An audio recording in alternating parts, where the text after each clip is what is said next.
Gracias, Jimmy. Yo le voy al Necaxa. Esto es Punto Medio en el espacio estelar de Canal N. Soy Emil Cayó y hoy vamos a hablar sobre un tema interesante, diferente. En el Perú hay más de 19.000 monumentos arqueológicos en varios estados de cuidado y la mayoría en deterioro. Recientemente hemos visto el daño cultural, que el daño cultural genera un daño económico cultural a veces irreversible en las comunidades en donde se encuentran esos monumentos arqueológicos. El Ministerio de Cultura a veces no se da abasto y la reacción es tardía, es insuficiente y tiene secuelas que vamos viendo a lo largo de los años.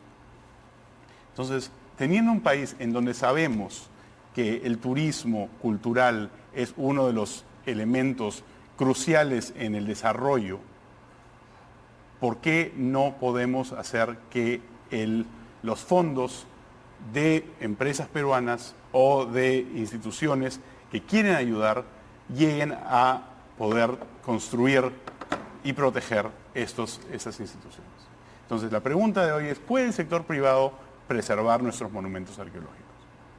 Para hablar sobre este tema, tenemos con nosotros a Diana Álvarez Calderón, la ministra de Cultura del 2013 al 2016. Muy buenas noches. Gracias por venir. Gracias, Emil. Y Ingrid Clodet, gerente general de la Fundación Vice, cuyo trabajo en El Brujo, en el complejo arqueológico del Brujo, es un ejemplo a seguir para ver cómo es que ocurre una intervención del sector privado. Muchas gracias por venir hoy. Gracias por la invitación. Vamos a dividirlo por partes porque en realidad esa es una torta un poco compleja y bien amplia. ¿Por qué estaría interesado el sector privado en invertir en un monumento arqueológico? Bueno, yo primero, gracias por el espacio. Te contesto desde la experiencia de la Fundación Vice, ¿no? En el caso nuestro, nosotros somos una fundación que existe desde hace 60 años en el país y la mitad de ellos ha estado ligado estrechamente a la gestión cultural y particularmente la del sitio arqueológico El Brujo, ¿no? Este esfuerzo que coloca la Fundación detrás de todas las acciones, de todos los proyectos que se dan alrededor del Brujo, tiene que ver con un amor muy grande al territorio en donde está ubicado el complejo arqueológico, que se remonta a los padres del creador de la fundación, ¿no? Es un inmigrante alemán casado con una ascopana, quienes son los papás, digamos, de Augusto Nicolás Vice Eslava, el creador de la Fundación Vice. Y uno de los hijos de Nicolás, conocido como Pancho, Diana lo conoció bien, fue, digamos, el que llegó hasta el complejo arqueológico El Brujo luego de haber hecho algunos trabajos en Pachacamac junto con Reulo Franco, que fue el arqueólogo que lo acompañó al comienzo. Llegaron al norte atraídos por el descubrimiento del señor de Zipán y a través de los lugareños, digamos, tuvieron conocimiento de este espacio cultural que estaba en estado, estaba deteriorándose muy rápidamente por el saqueo del que era objeto y se estableció ahí. En el año 1990, ¿no?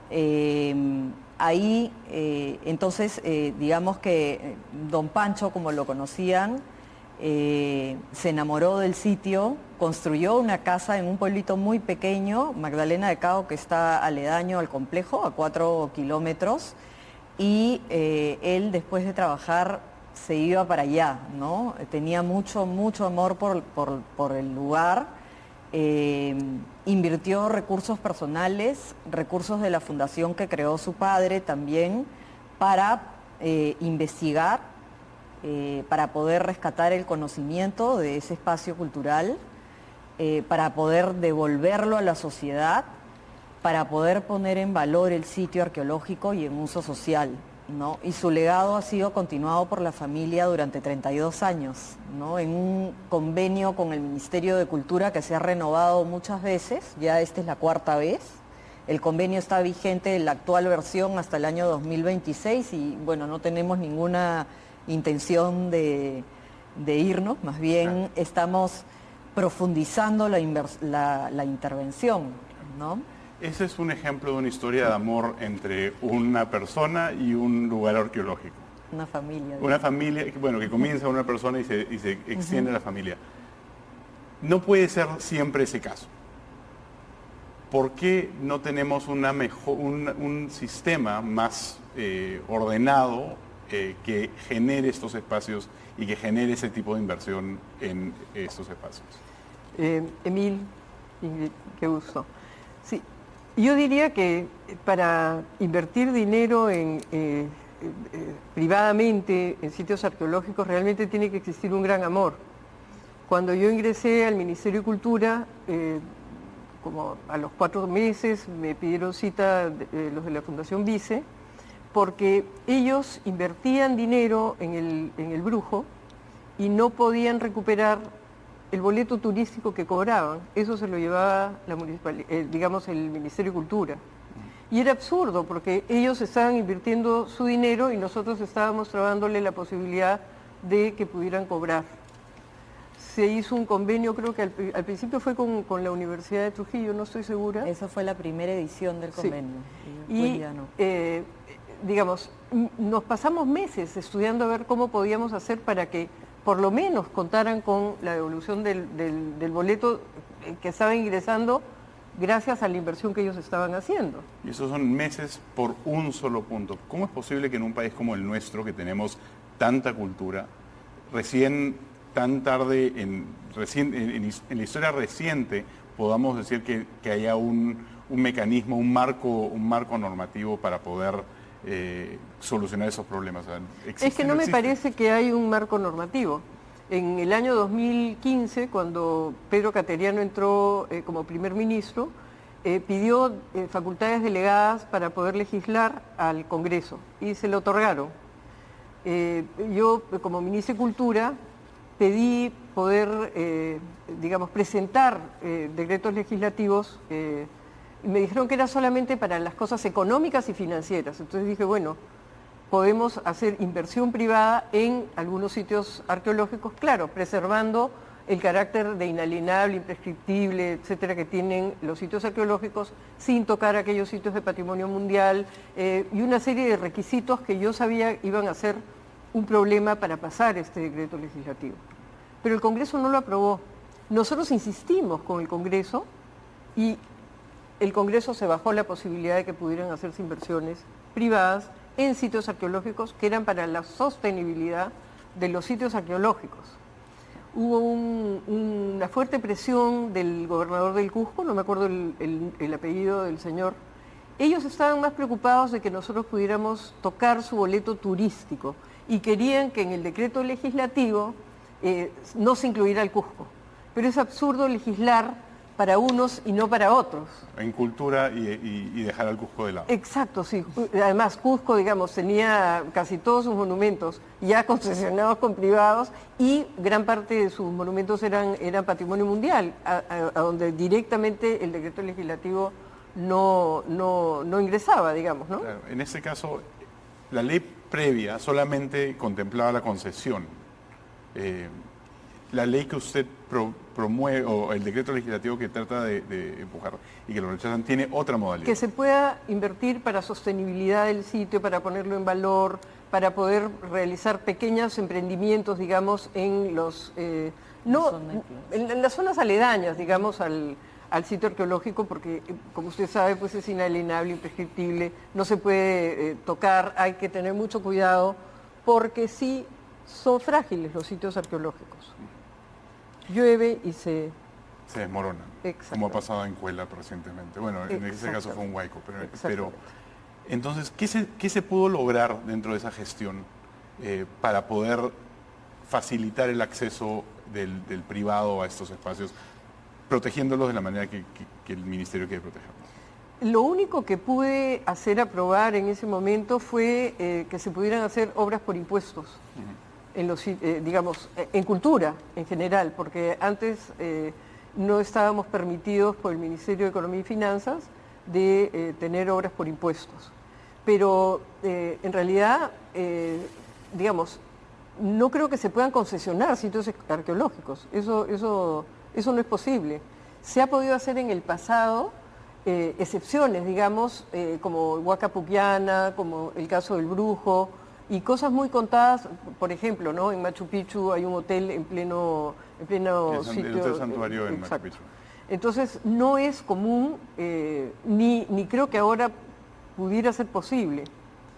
Cuando traté de iniciar la construcción del Museo Nacional del MUNA en Pachacamac, es decir, una oposición de locos porque no querían que se haga nada que tuviera cercanía al sitio Por simplemente de la Pachacamac. cercanía a Sabiendo, la construcción. sabiendo los arqueólogos que en el lugar elegido para el museo no tenía nada, porque había sido durante 40 años, una ladrillera había sacado toda la arena, entonces no quedaba nada.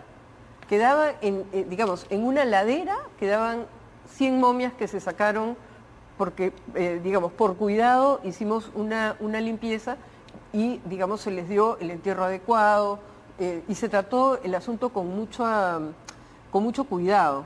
Pero hubo una gran oposición a que se haga el museo teniendo, digamos, los depósitos de Pueblo Libre, la fragilidad que tienen, como hemos visto, ¿no? Entonces, da esa realidad y ese marco normativo, falta de marco normativo, ¿cómo hicieron ustedes el trabajo en el Brujo? Bueno, nosotros tenemos un acuerdo de colaboración interinstitucional que tiene una vigencia de 10 años, cada uno de ellos ha tenido 10 años, el último casualmente lo firmamos en los últimos meses de la gestión de Diana, y este convenio interinstitucional prevé que la Fundación Vice y el Ministerio de Cultura se van a brindar ayuda mutua y colaboración para investigar, conservar, preservar todos los bienes culturales que forman parte de la zona intangible, ¿no? De los 100 hectáreas de zona intangible del complejo arqueológico. Y en esa línea hemos venido trabajando estos 32 años en constante coordinación con el Ministerio de Cultura, ¿no? Pienso que el tema y tal vez la resistencia o tal vez un poco para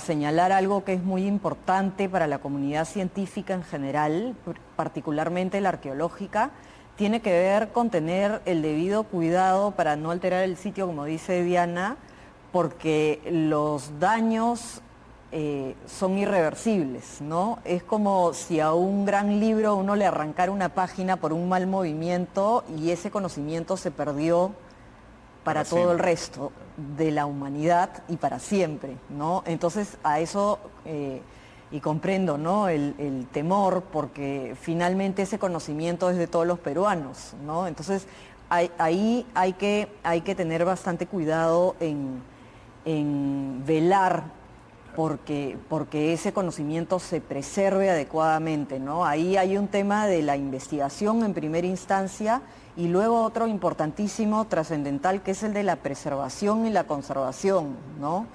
Usted es un ejemplo claro de que se puede hacer, de que se logró hacer y que se sigue logrando en el tiempo. Hemos trabajado bien duro, en verdad, para poder poco a poco, digamos, ir armando de manera holística lo que es la gestión de un sitio arqueológico. Eso es otra cosa importante, ¿no?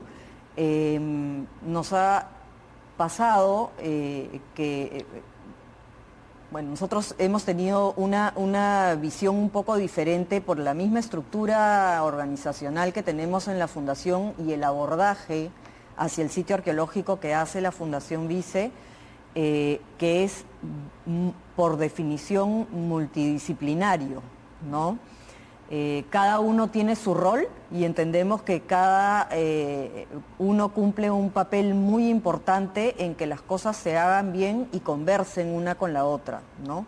Entonces, ya te digo, el tema de investigación es fundamental, es el inicio de todo el trabajo en un sitio arqueológico, el Brujo, pero es el inicio. De ninguna manera puede entenderse como el fin último, al menos en la visión de la Fundación Vice. El fin último está relacionado con el impacto y la pertinencia social del sitio.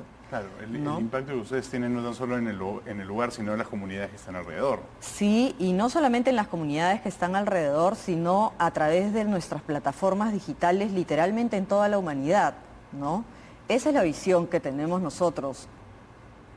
Algo que se investiga para 5 personas o para una comunidad muy elitista intelectualmente y selectiva, ¿no? Y que se conversa en idioma técnico y se mantiene a ese nivel, no cumple con el rol de lo que nosotros al menos entendemos como gestión cultural y, digamos, misión social que persigue el trabajo de la Fundación, no solamente en el Complejo Arqueológico El Brujo, sino en todos sus programas, ¿no? Por eso es que ahí hemos hecho algunos esfuerzos de difusión bastante significativos, ¿no?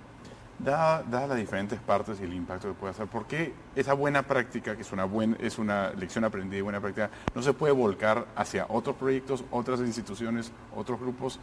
¿Desde el Ministerio de Cultura no se podría abocar a eso? Yo entiendo que sería perfectamente posible si es que se flexibilizara la ley, que es lo que se trató de hacer con el decreto legislativo 1198. Vemos ejemplos maravillosos como el de la Huaca Puquiana, que es exitosísima porque un porcentaje de lo recaudado, digamos, por las ventas del restaurante, van directamente a la Huaca. Y entonces es una Huaca millonaria, digamos, ¿no?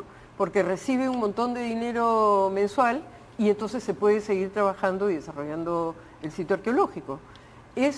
Digamos, idealmente sería la fórmula perfecta porque verdaderamente con 19.000 sitios arqueológicos y 0 casi recursos, porque el Ministerio de Cultura es un ministerio que no tiene muchos recursos presupuestales. ¿Por qué? Considerando el impacto económico, el impacto hay un Ministerio de Comercio Exterior y Turismo que depende de esos monumentos arqueológicos, ¿por qué no tiene recursos? Porque es el Ministerio de Comercio Exterior y Turismo el que cobra el porcentaje del boletaje de avión. En cambio, o de ingreso al Perú, no estoy segura de cuál de los dos rubros es, no lo cobra el Ministerio de Cultura. El Ministerio de Cultura, por ingresos adicionales, digamos, al del presupuesto, tiene el ingreso a Machu Picchu. Pero eso lo maneja digamos... la comunidad. No, Cultura del Cusco. No entra al paquete general de cultura. Ahora, es, digo yo, un ministerio multirrico, porque tener 19.000 sitios arqueológicos, solamente si consideramos terrenos, ya no digamos lo que es patrimonio, ¿no? Porque si le ponemos ya patrimonio, es decir, no se puede ni valorar. Y además el Ministerio de Cultura tiene a su cargo 5 territorios indígenas que custodia, que son cientos de miles de hectáreas. Entonces, yo no sé por qué es que no puede tener más presupuesto. ¿Cómo funciona en el Brujo justamente? ¿Cómo funciona en el Brujo el tema de la recaudación de fondos? ¿Cuál es el flujo natural entre la comunidad, el espacio arqueológico y la fundación? Pero te contesto en un ratito, pero complementando un poco la importancia que Diana y que comparto también, el impacto de la gestión adecuada del patrimonio cultural se traduce también en un fortalecimiento de identidad, ¿no? De identidad nacional. Y eso tiene una relevancia fundamental en otros sectores, como en el Ministerio de Educación, que desde nuestro punto de vista está totalmente subvaluada y subutilizada, ¿no? El fortalecimiento de valores ciudadanos, el fortalecimiento de la identidad, deberían, desde nuestro punto de vista, ser construidos sobre la base de la unión entre el trabajo articulado de los sectores del Ministerio de Cultura y de Educación, sobre todo en un país que es cuna civilizatoria de la humanidad. Somos 7 países en el mundo, nada más. O sea, si existe algo que característicamente vuelve al Perú un país competitivo, bueno, su diversidad de climas que le da toda la riqueza natural que tiene, pero su patrimonio cultural, o sea, es una herencia realmente comparable solamente con 7 lugares del mundo, ¿no? Y eso no está aprovechado, ¿no? Para el beneficio de todos los peruanos. Y bueno, y sí, ahora contestando la pregunta de los fondos. La Fundación Vice tiene un patrimonio, como toda fundación ha sido creada con un endowment que fue puesto por su creador, don Augusto Nicolás Vice Eslava, hace 60 años. Él separó una parte de su patrimonio personal y lo devolvió a la sociedad, en el mandato está escrito así, ¿no? Incluso antes de su fallecimiento, porque tenía interés de continuar haciendo bien a la sociedad donde él había actuado, incluso más allá de su fallecimiento. Y en el mandato está escrito que la Junta de Administración, que es el órgano de gobierno interno de la fundación, de toda fundación, debe invertir sabiamente, adecuadamente, este endowment, de manera que se produzca la renta suficiente para sostener los programas de la fundación. Entonces nosotros hemos ido variando.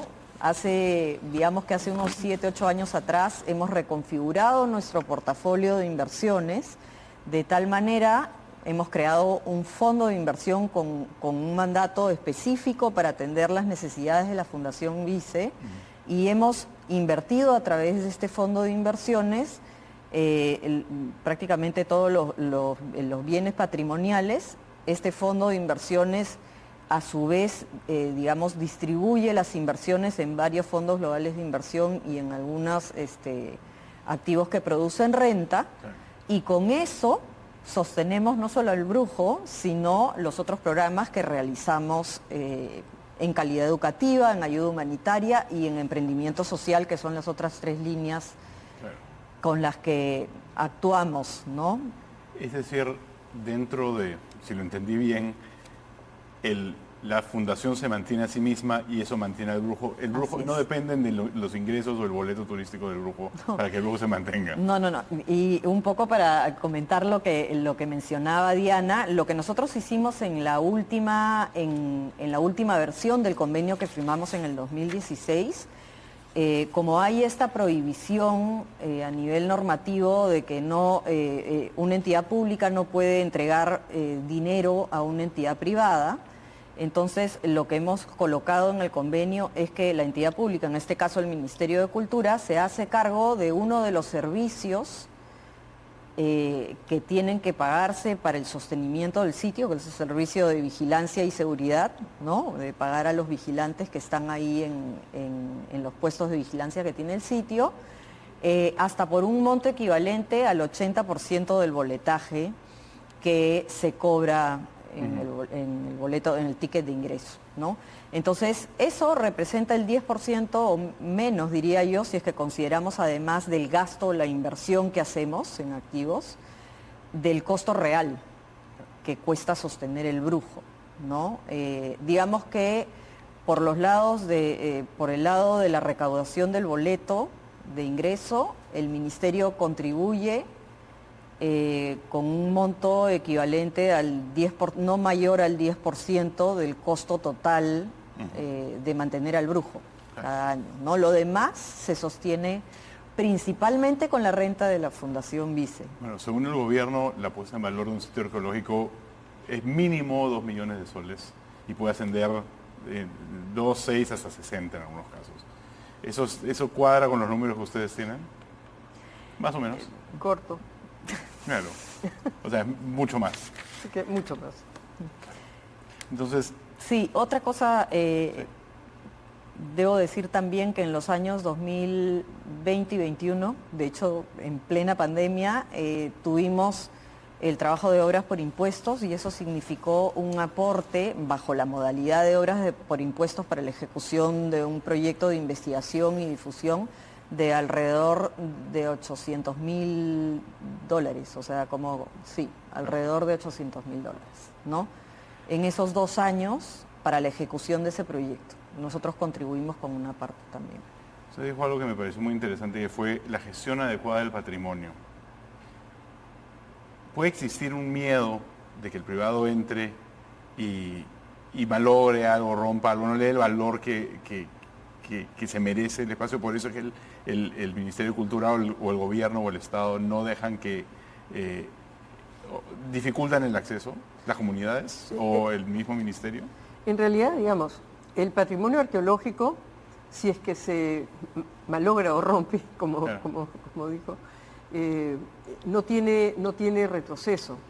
Sin embargo, digamos, la experiencia que yo he tenido con los poquísimos privados que han logrado hacer inversión en sitios arqueológicos, uno se encuentra con gente absolutamente respetuosa, que son enamorados del patrimonio, precisamente, y que difícilmente van a entrar a, digamos, a hacer locuras. Entonces, ¿a qué le tienen miedo? Porque la alternativa es que se desmorone el patrimonio porque se deja ahí, nadie lo cuida y se cae a pedazos. Entonces, ¿prefieren eso a dejar que alguien entre y que trate de arreglarlo? Es una cuestión más bien ideológica. No nos creo escuchamos, sí, en verdad. Y hay un gran desconocimiento de lo que significa el turismo. El turismo, pues, es una industria blanca. No contamina, trae recursos, viene gente de fuera, gente vinculada al patrimonio, digamos, puede lograr hacer un buen sistema de vida, pero además todas las industrias conexas al turismo se benefician. Y las ciudades compiten por turistas. Creo que lo que nosotros tenemos de turismo acá en el Perú es por Machu Picchu. O sea, si nosotros analizamos qué cantidad de turistas entran y cuánta gente visita Machu Picchu, diría que estamos ahí nomás. Bueno, considerando de que en Cuelap solamente se han perdido el 50% de los ingresos, que asciende a unos millones de dólares, no miles, sino millones de dólares, y los cierres de Machu Picchu afectan tremendamente, creo que se pierde un millón de dólares al día. No tan solo es muchísimo. ¿Por qué el Perú iría en tener alternativas para que esa persona que por un huaico no puede entrar a un sitio se vaya a Chan Chan, que sí se ha puesto en valor, o se vaya a otro lugar que no está bien considerado o conocido? Cuando veo que en Chile se ha celebrado la Candelaria, que ha sido declarada en mi gestión como Patrimonio Cultural de la Humanidad, ¿no? Para Puno, claro, y se ha celebrado en Chile, no en Puno. ¿Qué cosa? Es que estamos locos los peruanos. O sea, no nos damos cuenta de lo que tenemos. Recuerdo cuando los panamericanos vinieron a buscarme los de una empresa que se llamaban Balich, que iban a hacer toda la parte de danzas, fuegos artificiales para la clausura o para la inauguración de los Panamericanos. Y me dijeron, bueno, ¿qué podríamos nosotros poner? Yo dije, todas las danzas del Perú, porque cada región tiene sus colores, su vestimenta, su música, su alegría, su distinta forma de bailar, de comer. Es decir, nosotros somos uno de los países con más riqueza cultural, pero ni siquiera la valoramos. Cajamarca tiene colores, carnavales completamente diferentes que los de Puno, se baila marinera en 1000 maneras distintas. La marinera ayacuchana es una marinera elegante, la norteña es alegre, la limeña es como más señorial. Entonces, digamos, ¿qué cosa tiene el Perú que no puede competir con las ciudades del mundo para ser uno de los primeros sitios, y comenzando por Lima? Lima tiene 360 sitios arqueológicos y son unos huecos negros. Salvo algunos casos con excepciones. Contados. ¿No? ¿Por qué no se pueden iluminar los sitios arqueológicos? ¿Por qué no se pueden convertir en espacios públicos los sitios arqueológicos? ¿Por qué no? Porque no se hace. Porque si tomaran la decisión de hacerlo, se haría. Porque estoy segura que, no sé, pues el Ministerio de Comercio Exterior quisiera iluminar los sitios para que los vecinos estén más seguros, no estén los fumones metidos en los sitios arqueológicos en las noches. Es decir, que Lima pueda tener 300 sitios, claro, no van a estar, digamos, todos con inversión privada, ni se podrán hacer huacas puyanas con los restaurantes al lado, pero sí, digamos, iluminado, con lugares donde las familias puedan ir. Es decir, se puede lograr solamente en Lima. No estamos hablando de todo el Perú, es decir, Puno, Ayacucho, tenemos maravillas. Pero aún así tenemos la dificultad de que no se hace. Podría, regresando al mismo ejemplo, ¿cómo podría ser la Fundación Vice para poder, por ejemplo, si decide que quiere iluminar la Huaca Guayamarca en San Isidro, que está ahí, está bien limpia, ordenada, pero no se ilumina. Está iluminada. La Guayamarca sí No, está pero entonces hay otra Huaca que está en en Belén. En Belén, Que que es la más pequeña que está. ¿Cómo podría hacerlo? ¿Cuál sería el camino natural de alguien de la Fundación Vice para poder tocarle la puerta al ministro de Cultura? Bueno, nosotros recibimos también algunas ideas para poder iluminar nuestro propio sitio arqueológico de noche, bueno, el propio sitio arqueológico que operamos en la noche, ¿no? En este caso vino del Gobierno Regional de la Libertad, de la Gerencia de Turismo. Pero ahí hay que considerar, bueno, es un tema de recursos también, porque es la inversión y luego el sostenimiento de esa inversión. Entonces, hay un costo, yo creo que mucho más alto que iluminar el sitio propiamente dicho, es el costo de, por ejemplo, mantenerlo en el Brujo, que está a la orilla del mar con un clima realmente inclemente, ¿no? Darle mantenimiento a todos esos equipos y además tener un staff completo que, digamos, si es que vas a ponerlo en valor realmente y vas a hacer espectáculos en la noche, como hay en México, en unos sitios maravillosos, en Tulum, en estos sitios que te cuentan además unas historias preciosas, ¿no? Y hacen actividades con la comunidad y con los visitantes de su turismo receptivo, tendría que haber una inversión aún mayor que la inversión que ya se realiza, ¿no? En el caso nuestro del complejo arqueológico.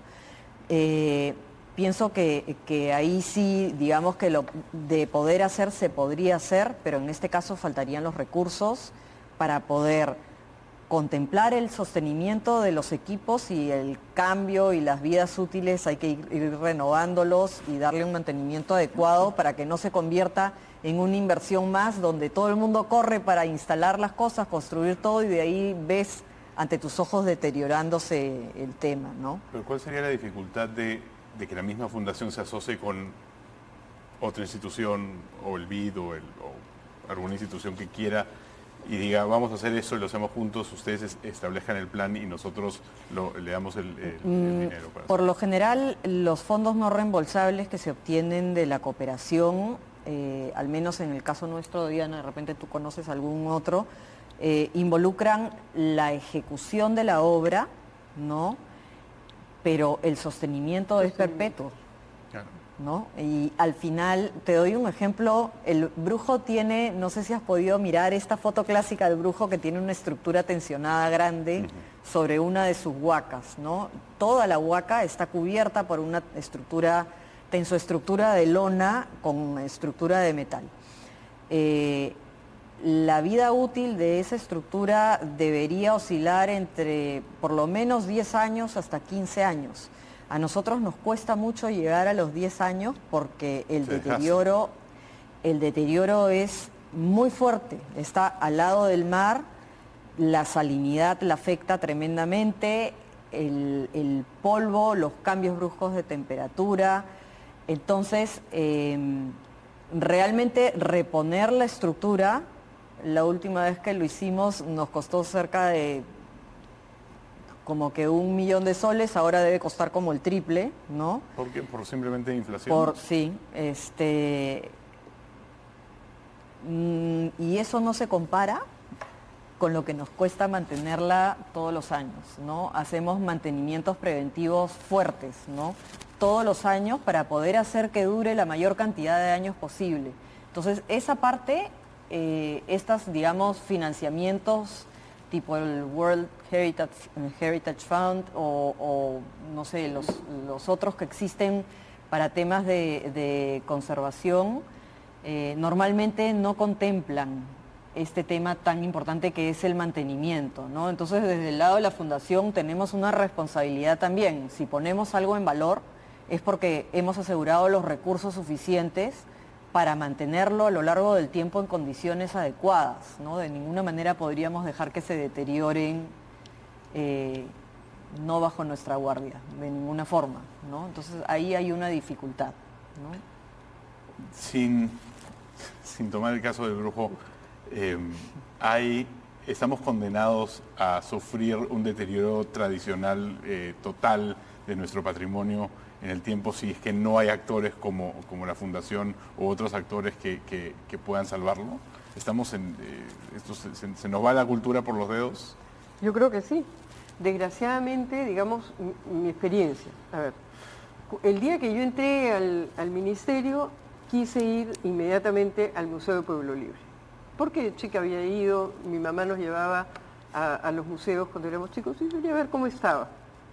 Y entonces visité los depósitos, miré los techos, me pareció que había cosas que hacer en esos depósitos de Pueblo Libre. Entonces encargué al ingeniero del ministerio que fuera a ver qué cosa podíamos hacer para mejorarlos. Y entonces me dijo que los techos eran de asbesto. Entonces dije, bueno, hay que cambiarlos. Pero digamos, ¿qué hacemos? Cambien los techos de una vez. Regresó. Me dijo, si sacamos los techos se caen las paredes. ¿Qué? Le dije, ¿qué me está usted diciendo? Yo casi me caigo desmayada en ese momento. Dije, pero ¿y ahora qué hago? Ya es mi responsabilidad, yo no me puedo quedar de brazos cruzados. Entonces dije, muy bien, ¿qué podemos hacer? Vamos a hacer depósitos. Ya, perfecto. Entonces dije, bueno, ¿cuál es la situación del terreno del museo? Porque eso es algo que pasa siempre en el sector público. Todo va bien, uno decide hacer algo y dice, bueno, ¿y cómo es el terreno? Ah, no, el terreno es de San Marcos. Entonces dije, bueno, si le digo que me lo pase, me lo quita, seguramente. Claro. Entonces, por favor, no digan nada que es de San Marcos, ¿no? ¿Y ahora qué hacemos? Porque ¿cómo construyes algo en un terreno que no es tuyo? Y fui a hablar con el ministro Miguel Castilla, ministro de Economía, le dije cuál era el problema y, digamos, era responsabilidad del Ministerio de Cultura custodiar pues el patrimonio, o sea, ahí están nuestras riquezas, ¿no? Y me dijo que, digamos, tenía que tener un proyecto. Efectivamente, hice un concurso de arquitectura. No se podía hacer un concurso de arquitectura en realidad, porque la ley decía que solamente si tenías ya los fondos podías hacer el concurso de arquitectura. Dije, ¿y cómo voy a hacer? Los fondos sin tener, claro. ¿Cómo vas a ver cuándo? El huevo o la gallina, ¿cuál viene primero? ¿Qué cosa voy a hacer? Entonces dije, muy bien, reuní a toda la gente que tenía que ver en el ministerio y les dije, ¿qué hacemos? ¿Dónde podríamos hacer depósitos? Porque mi idea al principio no era hacer un museo, dije depósitos, vamos a salvar aquí y porque no se nos puede caer, y menos a mí, no se me va a caer el patrimonio y me muero. Y entonces dimos con que había este terreno en Pachacamac que habían excavado esta ladrillera durante 40 años. Entonces dije, muy bien, ahí vamos a ver. Y se nos ocurrió hacer un proyecto para un museo y lanzamos un concurso de ideas arquitectónicas. No era de arquitectura, ¿ya? Entonces dije, podríamos hacer también un concurso de ideas para Machu Picchu, para el centro de visitantes, y otro para el Archivo General de la Nación, porque finalmente, digamos, San Martín deja en sus decretos que se haga un museo, una biblioteca, ¿no? Y digamos, estábamos en falta. Entonces, hacemos el concurso y me voy a conversar con el presidente y le digo, la única forma que nosotros tenemos de poder salvar el patrimonio es haciendo un museo de estas características. ¿Ok? Y él me dice, muy bien, si tú tienes el proyecto en tal fecha, yo te voy a dar la plata. ¿Ok? Entonces con eso nos lanzamos ya a trabajar el proyecto del museo. Tomó 3 años y en realidad yo había hecho un convenio con UNOPS, que es Naciones Unidas, para que pudieran ingresar los recursos al UNOPS y ellos hicieran el concurso, porque yo sabía que no me alcanzaban 3 años para un proyecto. Entonces, eso fue lo que hice, lo puse en la ley de presupuesto del año anterior. Es decir, malabar y medio, ¿ya? Sí, eso suena como que has tenido que buscar la aguja en el pajar para poder lograrlo. Cuando finalmente logro los recursos, 2015, el 20 de diciembre. Pero, digamos, yo tenía 10 días para poder pasar la plata a UNOPS, porque si no, esa plata revertía al tesoro otra vez. Si uno no la gasta, revierte al tesoro. Entonces, ya había tenido el convenio con UNOPS un año antes, esperando a ver si me daban la plata. Ya.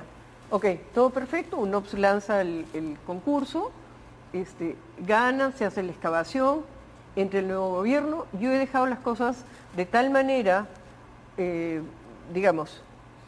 listas para hacer... Y amarradas para que no las puedan deshacer los que vinieran después, porque yo estoy segura que acá entra el nuevo ministro y quiere parar el museo. Y vamos a ir a la pausa y después de la pausa vamos a seguir con esa historia, pero también quiero hacer una pregunta a la mesa que es, ¿hay cultura de filantropía en el Perú? Quédese con nosotros y hablamos de eso en Punto Medio, aquí en el horario estelar de Canal N. Hablamos después.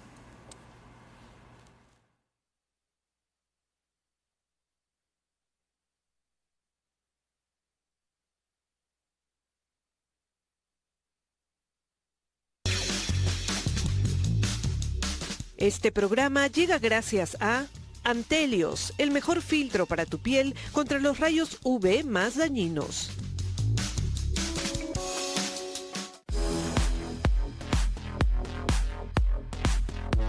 A nivel global, el melanoma representa aproximadamente el 1.5% de todos los casos de tumores en ambos sexos. El melanoma es el cáncer más agresivo y más mortal si es que no se detecta a tiempo. En el año 2020, en Perú, hubieron aproximadamente 4.462 casos nuevos de cáncer de piel y 777 muertes. Por eso es importante una detección temprana. El cáncer de piel está directamente relacionado con la exposición excesiva al sol. Este es el factor de riesgo más importante, junto al antecedente de haber tenido al menos 3 quemaduras solares durante el transcurso de toda nuestra vida. También es importante tener en cuenta la exposición a las cámaras de bronceado, que también pueden producir el cáncer de piel. El Perú es uno de los países con el índice de radiación ultravioleta más alto a nivel del mundo, alcanzando en la mayoría de los días el grado de extremadamente alto. Esto debido a factores específicos, como estar cerca de la línea ecuatorial, la altitud y la delgadez de la capa de ozono en la zona del altiplano.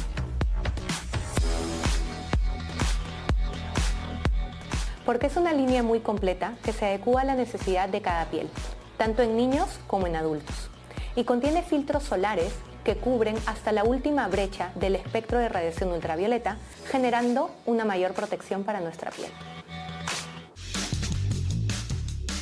Este programa llegó gracias a Antelios, el mejor filtro para tu piel contra los rayos UV más dañinos.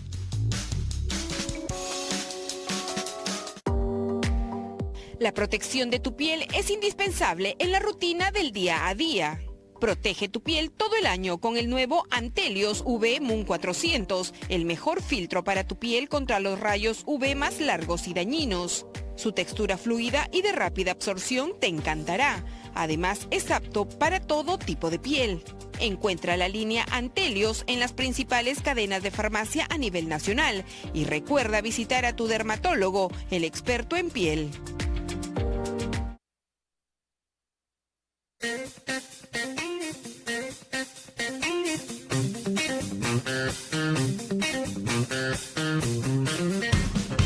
Estamos de regreso en Punto Medio, en el horario estelar de Canal N.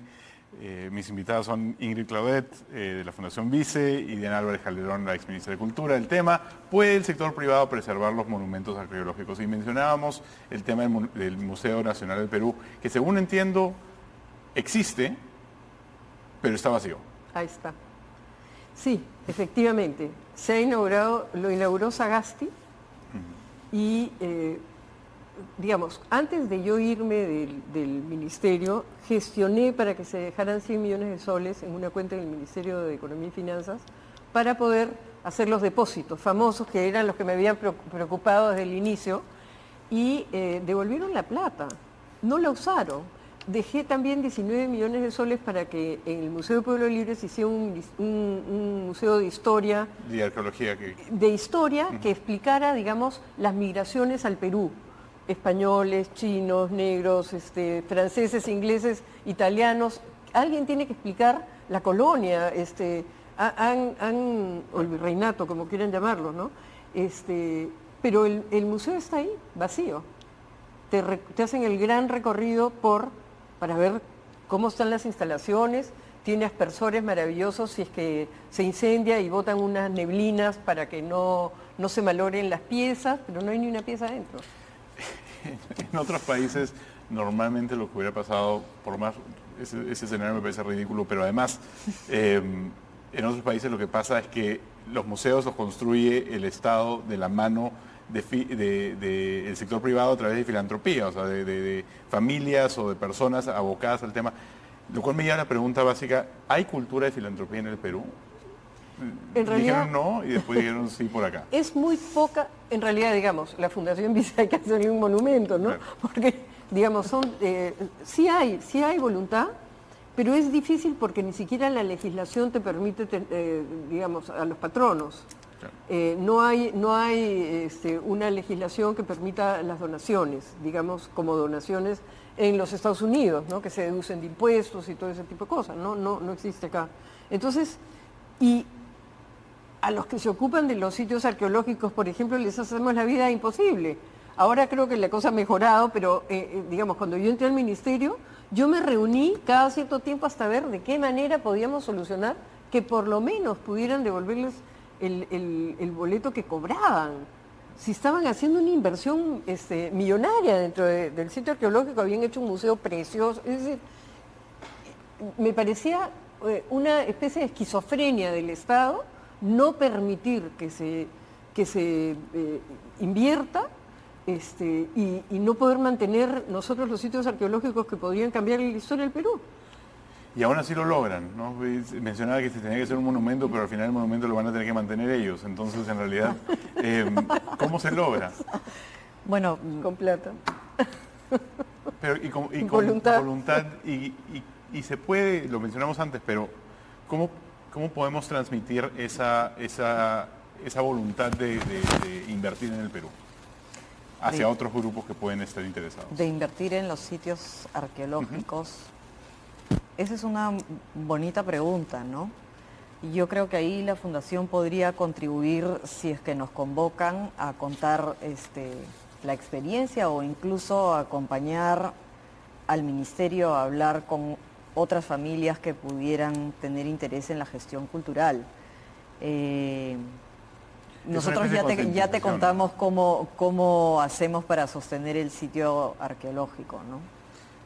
Yo entiendo que hay un pacto por la cultura al 2030 que tiene 17 socios, en el cual está la TAM, estamos nosotros, Coca-Cola, está la Fundación Vice, que tiene 20 iniciativas, 4 ejes, desarrollo de industrias culturales, gestión integrada del patrimonio cultural, estrategias para prevenir el racismo y fortalecimiento de la gobernanza del país. O sea, es un plan súper amplio, sí. Súper amplio.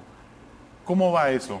Nosotros, es correcto, o sea, sería una plataforma muy interesante como para poder trasladar esto, ¿no? Para poder contar experiencias como esta hacia otros miembros del Pacto por la Cultura que pudieran también tener interés, y como algunos tienen arraigo territorial, ¿no?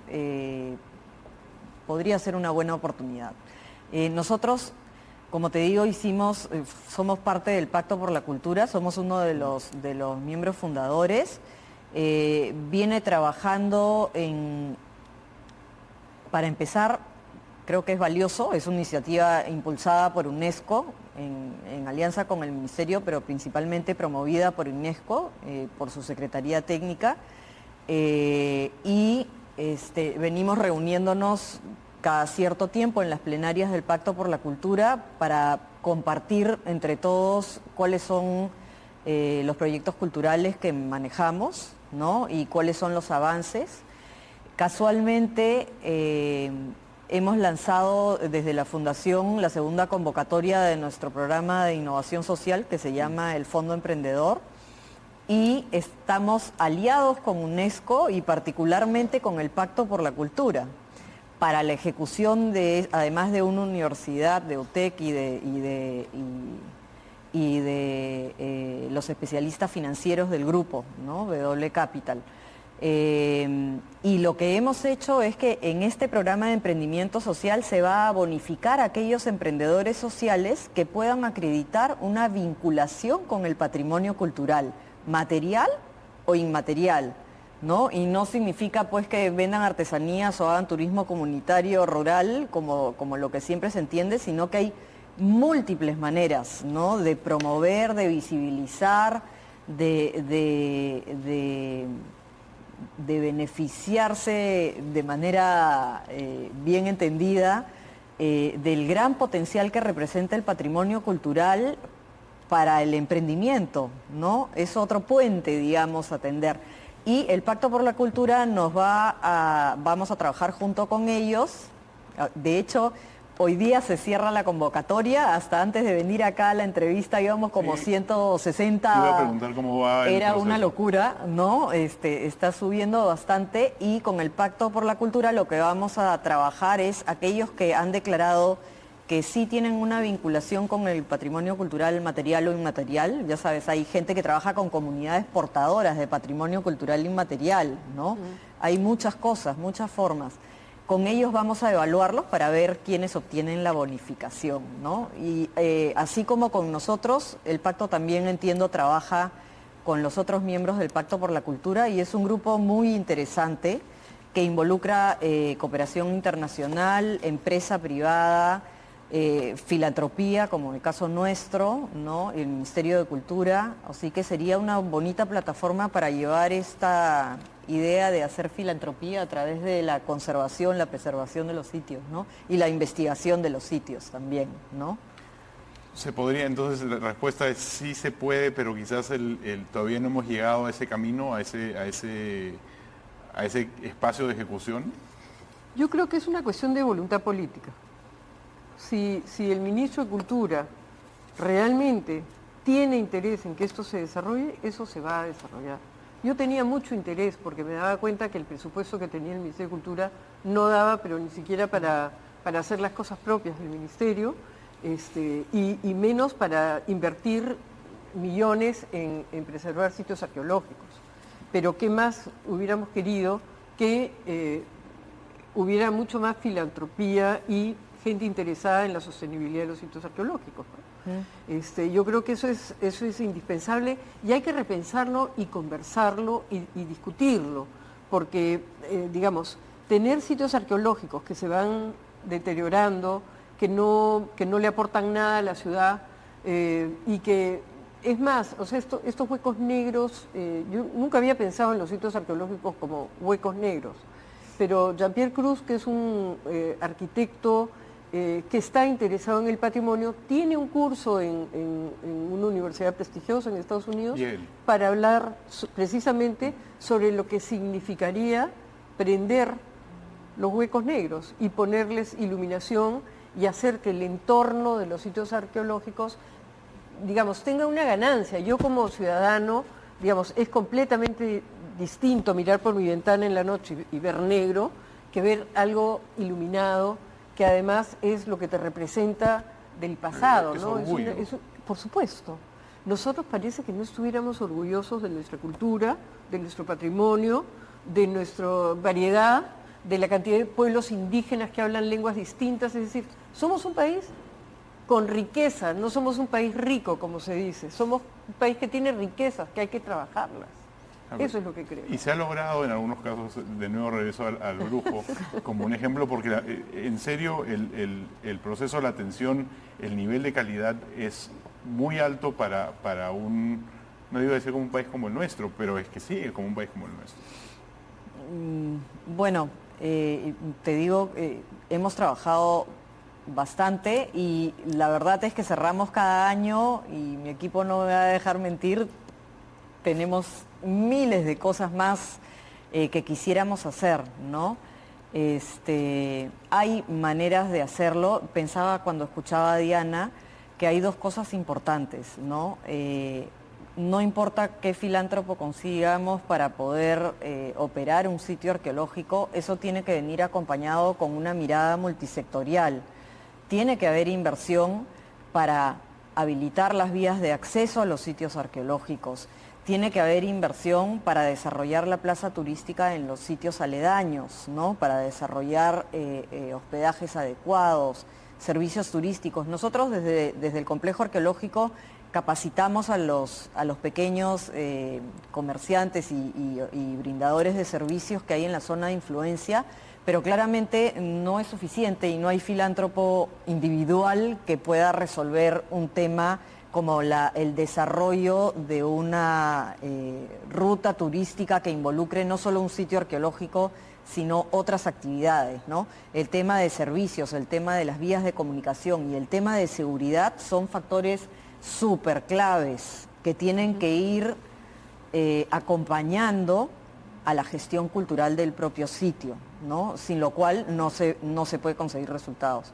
Y la otra cosa importante es que Obras por Impuestos es un mecanismo que es una evidencia concreta de que el sector privado y el sector público pueden trabajar de manera conjunta con un objetivo claro, ¿no?